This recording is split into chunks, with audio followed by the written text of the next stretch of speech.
2 de la tarde con 25 minutos, seguimos en la central de informaciones a través de RPP Televisión y a continuación veamos qué ocurrió durante los casi 2 meses que Keiko Fujimori permaneció en libertad tras una resolución emitida por el Tribunal Constitucional. Se destacan, por ejemplo, pronunciamientos de la propia lideresa de Fuerza Popular, su pausa, diríamos así, en la vida política, las audiencias de prisión preventiva en su contra y además otros testimonios que han sido considerados reveladores. Keiko Fujimori volverá tras las rejas al declararse fundado el pedido de prisión preventiva en su contra por el caso Odebrecht. Su regreso a un penal se dará luego de permanecer en libertad durante casi 2 meses. El 29 de noviembre del año pasado abandonó el penal anexo Mujeres de Chorrillos por orden del Tribunal Constitucional. Durante sus primeros días en libertad visitó a sus padres Alberto Fujimori y Susana Higuchi. En esa primera semana de diciembre, el Poder Judicial aprobó el pedido fiscal para incluir a Fuerza Popular en las investigaciones en su contra. Pero diciembre sería clave también por diversos testimonios. Primero fue Antonio Camayo, quien reveló que la señora K, a la que se refería en un audio con César Inostroza, sí era Keiko Fujimori. Luego Jorge Yoshiyama indicó que el Club de la Construcción financió en secreto la campaña de Fuerza Popular, mientras que Jorge Barata reiteró que Odebrecht entregó $1 millón para su campaña, según IDL Reporteros. El 18 de diciembre, Keiko Fujimori anunció una pausa en sus actividades políticas. Y pensando en mi familia, es que hemos tomado algunas decisiones. En primer lugar, voy a hacer una pausa en mis actividades políticas, porque mi prioridad es y será siempre mi familia. El 26 de diciembre iniciaron las audiencias por el pedido de prisión preventiva en su contra, en un principio de 36 meses. 5 días después, su padre, Alberto Fujimori, protestó a través de una carta difundida en su cuenta de Twitter por supuestas acciones abusivas y arbitrarias contra Keiko. Además, aseguró que se trataba de un proceder perverso que buscaba hacerle daño. Las audiencias concluyeron el 23 de enero. Ese día el fiscal José Domingo Pérez aclaró que su pedido de prisión preventiva fue ajustado a 18 meses y 2 días. Tras ello hubo un nuevo pronunciamiento de Keiko Fujimori. No termino de entender por qué esta fijación del Ministerio Público en mi contra. En mi caso, piden 2 veces la prisión preventiva. Para mí, que no he sido gobierno. Al día siguiente, Keiko Fujimori acudió a ejercer su voto para las elecciones parlamentarias. Bien, lo anunciado, amigos televidentes, está con nosotros Luis Galarreta. Él es miembro de Fuerza Popular y, por supuesto, le agradecemos por su visita. ¿Cómo está, señor Galarreta? Carlos, ¿cómo está? Muy buenas tardes, saludos. Buenas tardes. Bueno, evidentemente en Fuerza Popular está en la sangre en el ojo por esta decisión del juez Zúñiga. 15 meses de prisión preventiva para Keiko Fujimori. A ver, analicemos punto por punto, sobre todo los presupuestos de la prisión preventiva que fueron explicados ayer por el juez, de acuerdo a su criterio. En primer lugar, quizás el aspecto en donde hay más polémica, el tema del peligro procesal. Peligro de obstrucción a la justicia y de fuga. Él presentó, el juez, una serie de testimonios de personas que habían sido consignadas como testigos, como aportantes, pero que ellos mismos han negado haber hecho eso. Entonces, ¿no cree usted que eso constituye un factor que puede obstruir el desarrollo de la justicia? Sí, bueno, gracias por la invitación, Carlos. Empiezo, no es que tengamos sangre loco, la verdad yo estoy asombrado, preocupado y en general todos, y obviamente la familia y los He visto otras simpatizantes. Integrantes más indignadas. Bueno, a ver, yo te hablo como secretario general del partido y oficialmente cuál es la posición del partido y de la familia.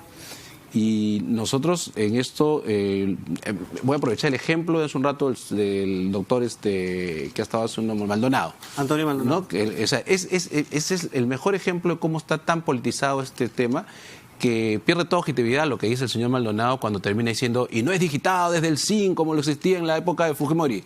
O sea, del papá de la que este sector político, donde el señor Maldonado pertenece, la está metiendo presa porque tiene tentáculos en el Poder Judicial y tiene tentáculos en el Ministerio Público. El juez Zúñiga le ha puesto un plazo que vence el 27 de abril del 2021.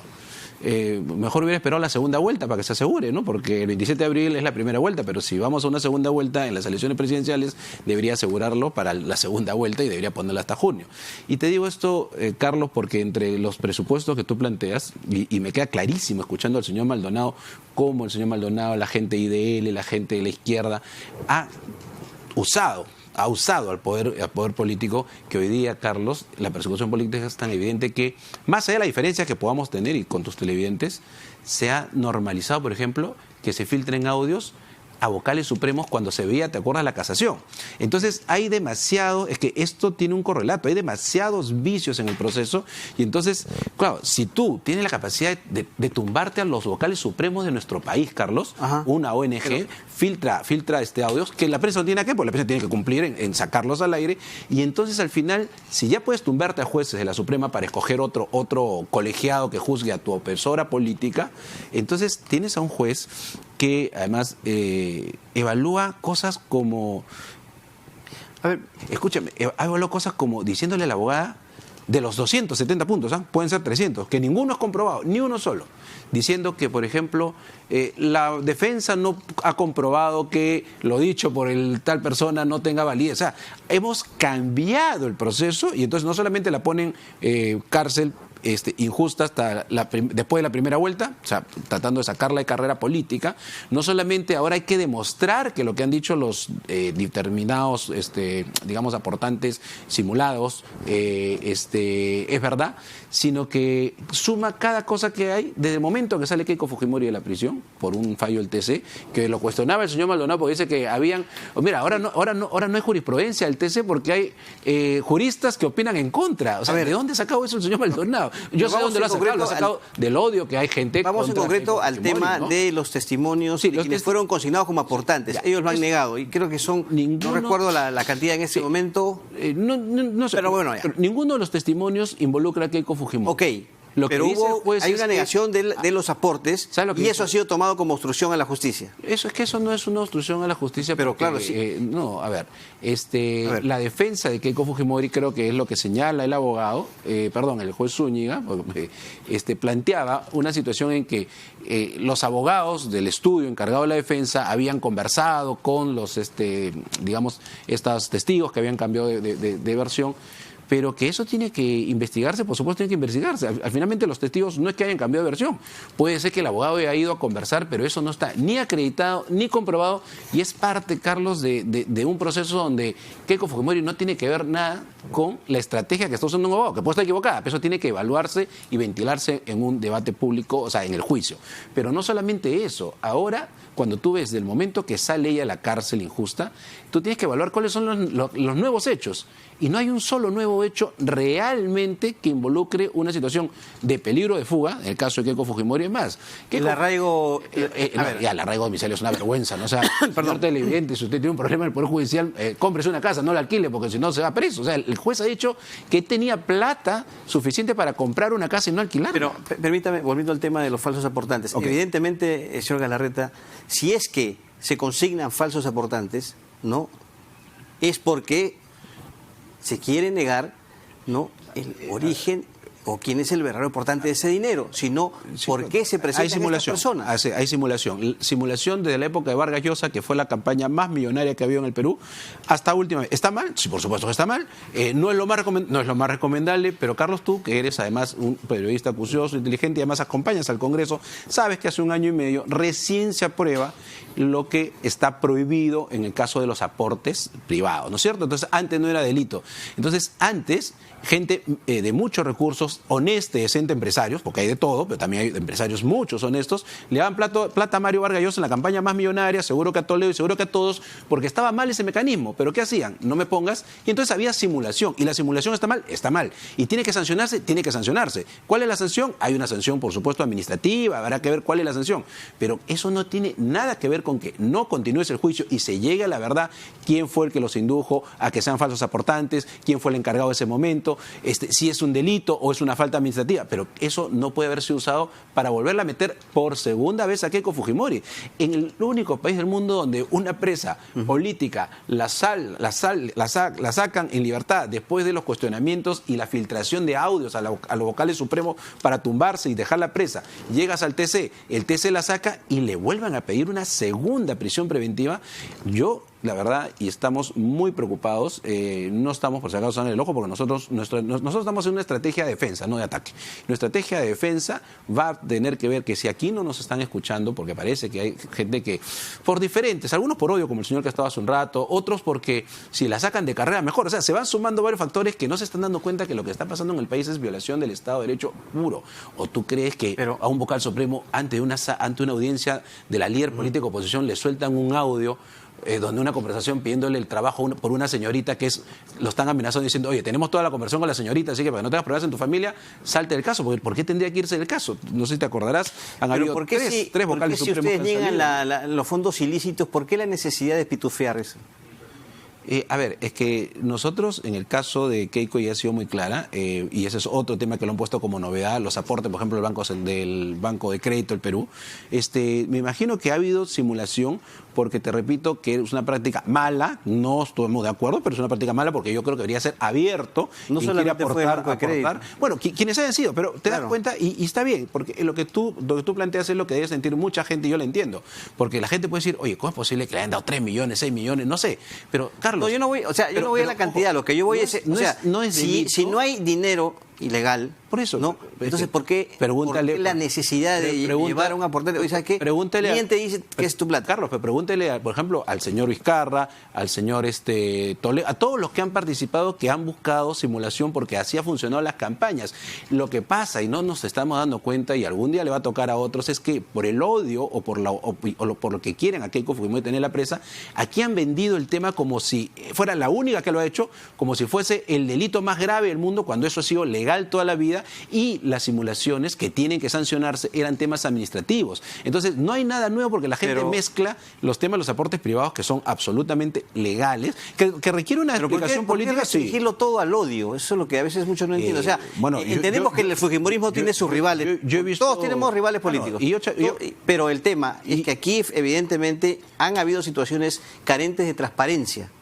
Sí, y eso no es únicamente cuestión de odio. Y además, y no solo gente que odia, como se le ve la expresión al señor que estuvo hace un rato, ¿no? Y no está dirigido desde el CIN, de Montesino, pero se nota clarísimo. Entonces, una opinión de alguien que tiene ese tipo de sesgo no es... Y desgraciadamente, ese sesgo tienen los fiscales, ese sesgo tienen los jueces, algunos, felizmente, y ese sesgo tienen algunos miembros del Tribunal Constitucional.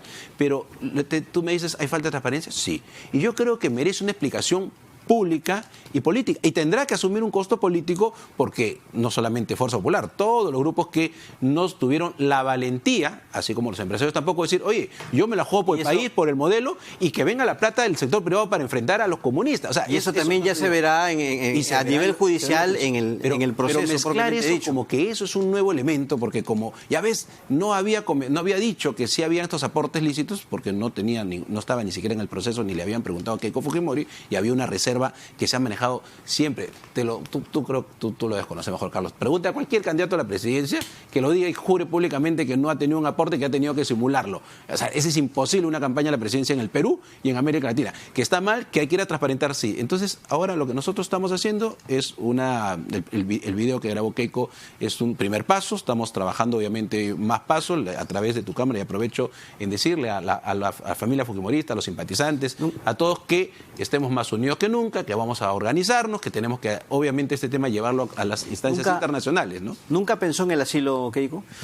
Keiko Fujimori. Porque la verdad es que de alguna manera esto se preveía. De acuerdo a los...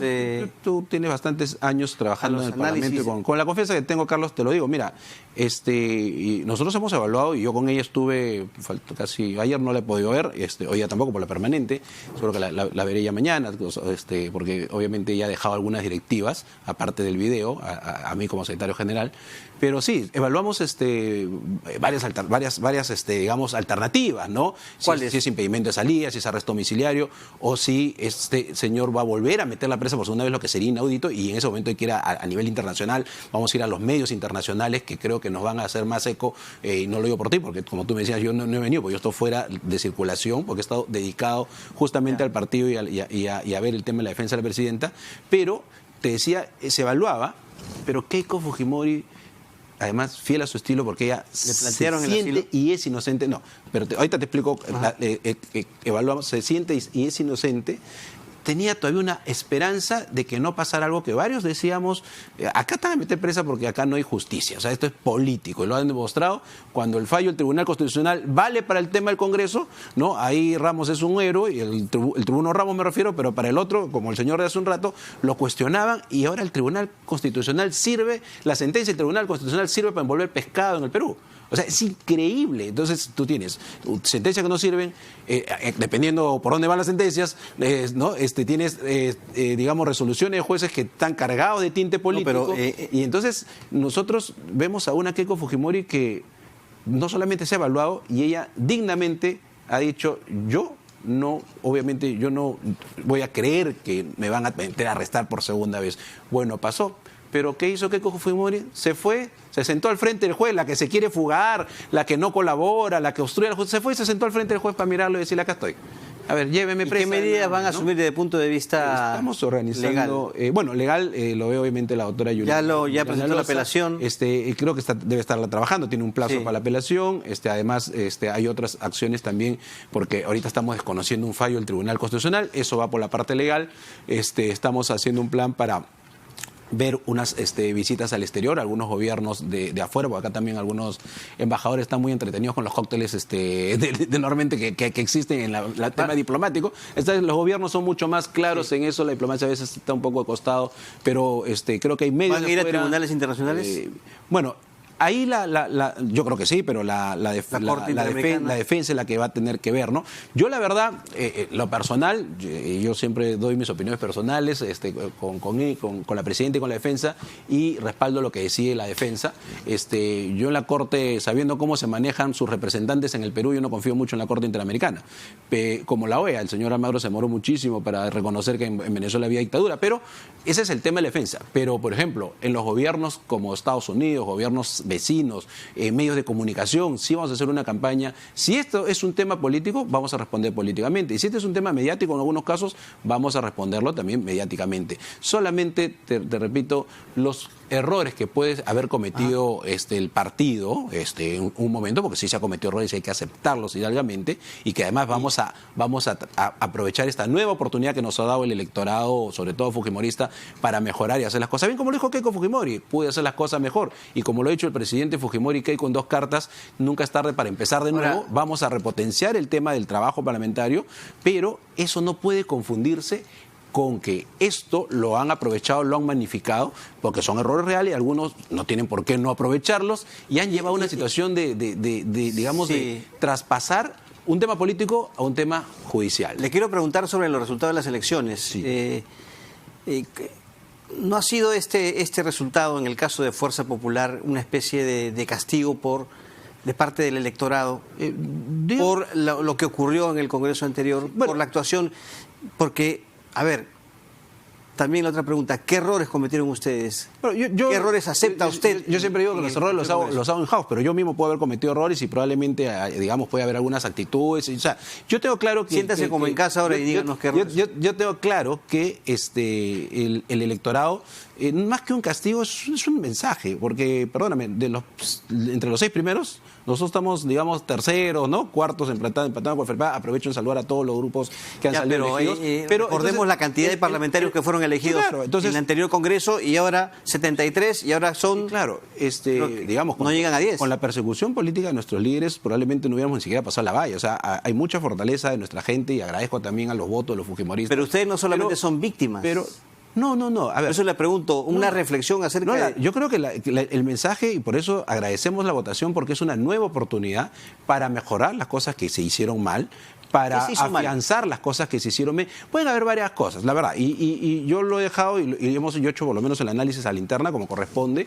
Y yo no tengo ningún temor por eso de aceptarlo, porque hay que, si uno quiere mejorar, si no te das cuenta de lo que has hecho, Por eso le pregunto, puedes ¿qué hicieron mejorar. mal? Por eso, yo lo tengo a la interna bastantes. Bueno, creo que algunas actitudes tampoco fueron la mejor, pero te voy a repetir. ¿Fueron obstruccionistas? No, es que, a ver, para mí queda claro qué es lo que fuimos, pero en la política la percepción, desgraciadamente, es la realidad. Y eso es algo que muchos no me dicen que fueron. No se entiende. Entonces, si hay una percepción de ese tipo, es porque hay cosas que fueron mal entendidas y que hay que mejorarlas. Usted siempre ha dicho que ha sido frontal. Ahora, dígame entonces. No, yo siempre he sido frontal. ¿Cuáles fueron esos errores? Yo me puedo haber cometido errores incluso hasta de actitudes un poco extremas, pero lo que sí me parece a mí, por ejemplo, que es lo importante, nosotros hemos sacado un respaldo que nos da una nueva oportunidad, que tampoco tiene nada que ver, ojo, con la redacción política del Congreso. Nosotros en el Congreso vamos a ir con nuestros 4 pilares, nuestros 15 parlamentarios electos, creo que ya no da para 16, creo que ahí están peleando, es tema ya de números, para sacar en pocos meses lo que se pueda sacar en mejora del país, como seguridad ciudadana, como el tema de repotenciar la economía del país. Y después tenemos ese trabajo como partido, por eso que yo no estoy hoy día postulando, porque varios nos hemos dedicado al partido y a apoyar a Keiko Fujimori en esta injusticia de su persecución, de recuperar todo ese respaldo que tal vez tuvimos hace 3 años, porque yo creo que hay que hacer un trabajo y demostrar que el fujimorismo es ese fujimorismo que rescató al Perú en los 90, porque lo rescató en crisis, y que ahora tenemos un respaldo menor al anterior, que es porque seguro hay cosas que hicimos mal, otras que no se han entendido bien y que hay que mejorar hacerlas que se entiendan, ¿no? Pero eso, Carlos, no tiene por qué mezclarse de ninguna manera con el tema de Keiko Fujimori, ¿no? Bueno, claro, es un tema judicial, pero sí... No, que por ahí lo llaman, porque perdona, Carlos, porque tú ves, hay demasiada... Tú escuchas al fiscal en su tesis, no, y que hicieron tal cosa, entonces, y la gente que le da vueltas en la red y te dice, es que claro, Keiko, y tú dices, pero ¿a quién le robó Keiko? Keiko no ha sido gobierno. O sea, Keiko no ha dado una sola obra. En el supuesto negado que alguien le hubiera dado un recurso, la tesis fiscal es que si es que ella iba a ser gobierno, podía hacer tal cosa. O sea, hoy día me van a juzgar y me van a meter preso por futurología. Ok, ¿cree usted que, ya hablando en términos generales, no solamente de Fuerza Popular, sí existió de todas maneras este voto de protesta? ¿No? Se han comprado el FREPA, por ejemplo, como segunda fuerza política. Es evidente que, perdóname, Acción Popular. Los que están primero, y saludo nuevamente a todos los grupos, pero el que está primero, cada uno tiene no vamos a hacer un análisis político, ¿no? Por ejemplo, APP tiene mucha presencia a nivel de provincia porque tiene trabajo con muchos alcaldes, en Lima tiene creo que 1 o 2. Pero lo que la ciudadanía te ha dicho que el que está primero tiene 10 o 11%. Sí. Y ahí bajan 8, 9, 7. Entonces, lo que ha sentido la ciudadanía probablemente es, oye, vamos a buscar otras alternativas, pero nosotros tenemos un grupo que nos ha respaldado, nos sigue respaldando, y el reto político de nosotros es, repito, afianzar lo que hemos hecho bien, mejorar o corregir lo que no estuvo bien, para recuperar las cosas que ¿Quiénes van a estar de asesores políticos en la bancada? No, eso todavía, primero vamos a que juramente la bancada, ¿no? Que juramente la bancada, tenemos que, digamos, una de las cosas que tiene que empezar bien justamente es digamos, a tener un buen grupo de gente, no solo parlamentarios, sino equipo atrás de nuestro grupo, para que tengamos una coordinación directa también con el partido, ¿no? Entonces, eso ya son temas que imagino lo evaluará la bancada y el partido mismo, ¿no? Nosotros mismos como partido. El presidente dijo ayer que va a convocar a los voceros de estos partidos que han llegado, a los principales representantes de los partidos que han llegado al Congreso de la República, para consensuar una agenda común. ¿Fuerza Popular va a aceptar esa invitación? Fuerza Popular siempre ha aceptado la invitación. Yo recuerdo que los voceros nuestros han ido siempre a varias reuniones, y en lo personal, y ya te digo, como secretario general, y como secretario general quiere decir que es también la intención de la presidenta del partido, y en ese momento de la época de la búsqueda de este consenso para evitar este extremo, siempre hemos estado dispuestos a ¿Esta dialogar. invitación, van a asistir? Sí, siempre hemos estado dispuestos a dialogar, y nosotros no tenemos, porque el hecho de dialogar no quiere decir que se observen las cosas que tengan que observarse, o que se fiscalice para ayudar, ¿no? O sea, uno fiscaliza también para ayudar, y creo que tanto la doctora Marta Chávez, Edith de Columbus han dicho que ellos van a trabajar para tratar de buscar los... ¿Es una buena medida atinada la del presidente, este llamado? Bueno, siempre... ¿Para conversar? Siempre es bueno. Bueno, los grupos políticos también conversamos. ¿No confían ustedes? No, hablo de esta convocatoria que va a hacer. A las fuerzas políticas que van al Congreso. Sí, me parece bien. Ahora, no sé si va a llamar a las bancadas, porque antes llamaban a las bancadas o a los partidos, pero ya dependerá del presidente. El hecho de que nosotros te vuelvo a repetir, cuestionamos la forma como se cerró el Parlamento, no quiere decir, y no podemos estancarnos en ese tema. Entonces, ese tema está ahorita en una resolución que no la compartimos, pero que ahí está del tribunal, y lo que tenemos que ver es cuáles las cosas que nos unen para buscar consenso con todos los grupos para sacar al país adelante. O sea, son pocos meses, ¿ah? Lo que hay que buscar es que podamos llegar a una transición democrática dentro de 2021, pero el problema es que para esa transición democrática ya un juez de un sector político quiere sacar a Keiko Fujimori de camino, ¿no? Bueno, señor Galarreta, gracias. Carlos, gracias por su visita. Muchas gracias. Muy amable. Luis Galarreta, de Fuerza Popular, secretario general del partido, estuvo con nosotros. Pausa y regresamos.